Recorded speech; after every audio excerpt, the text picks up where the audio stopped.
पाकिस्तान को लेकर भारत ने यूनाइटेड नेशंस में एक बार फिर बेहद सख्त रुख अपनाया है। जानते हैं स्टोरी के बारे में। मुद्दा वही था, इंडस वाटर ट्रीटी। वही ट्रीटी जो 1960 में भारत और पाकिस्तान के बीच नदियों के पानी को बंटवारे को लेकर और उसके नियंत्रण को लेकर के बनाई गई थी। लेकिन अब भारत ने साफ कह दिया है कि यह ट्रीटी आज की परिस्थितियों के हिसाब से आउटडेटेड हो चुकी है। United Nations human rights council के 62वें सेशन में भारत की ओर से परमानेंट मिशन की फर्स्ट सेक्रेटरी अनुपमा सिंह ने पाकिस्तान के आरोपों का जवाब देते हुए कहा कि ये एक ऐसा देश है जो लगातार आतंकवाद को पॉलिसी के इंस्ट्रूमेंट की तरह इस्तेमाल करता है। पाकिस्तान के बारे में हम सब जानते हैं और वो गुडविल और फ्रेंडशिप पर आधारित कोऑपरेशन के बेनिफिट्स की उम्मीद नहीं कर सकता। यानी कि अगर पाकिस्तान आतंकवाद को समर्थन देता रहेगा, जो देता आ रहा है, तो कोई भी उसके साथ गुडविल नहीं रखी जा सकती।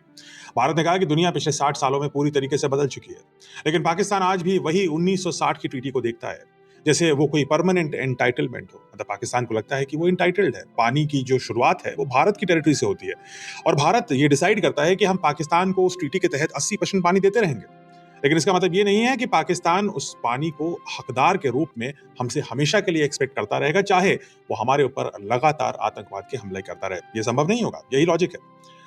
अनुपमा सिंह ने यह भी कहा कि कोई भी टेक्निकल अरेंजमेंट हमेशा के लिए समय में फ्रोजन नहीं रह सकता, जबकि उसके आसपास पूरी दुनिया बदलती जाए। यानी भारत का तर्क साफ है, 1960 में जो दुनिया थी, जो परिस्थितियां थी, और 2026 में नहीं है। यूएनएचआरसी में पाकिस्तान को सीधे जवाब देते हुए हमारी अनुपमा सिंह जी ने कहा कि पाकिस्तान को भारत पर आरोप लगाने की बजाय अपने घर की समस्याओं पर खुद ध्यान देना चाहिए। उन्होंने कहा भारत के क्षेत्रों पर नजर रखने की बजाय पाकिस्तान अपने लोगों के हित में अपने आंतरिक मुद्दों को सुलझाने की कोशिश करे। यह बयान ऐसे समय आ रहा है जब भारत पहले ही इंडस वाटर ट्रीटी को अबेयंस यानी सस्पेंशन में रखने की घोषणा कर चुका है।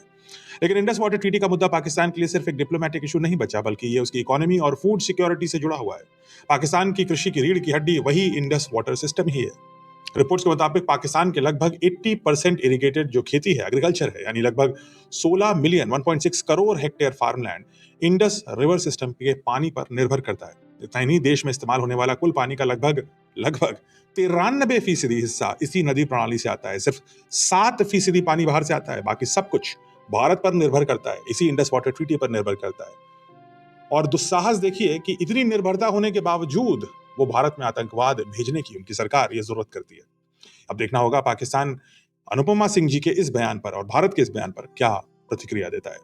लेकिन इतना तय है कि इंडस वाटर ट्रीटी को लेकर भारत का रुख पहले से ही कहीं ज्यादा स्पष्ट और सख्त दिखने लगा है।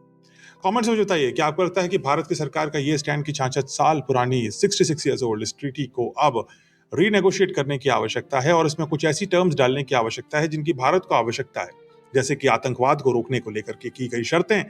क्या ये एक अच्छी मूव है?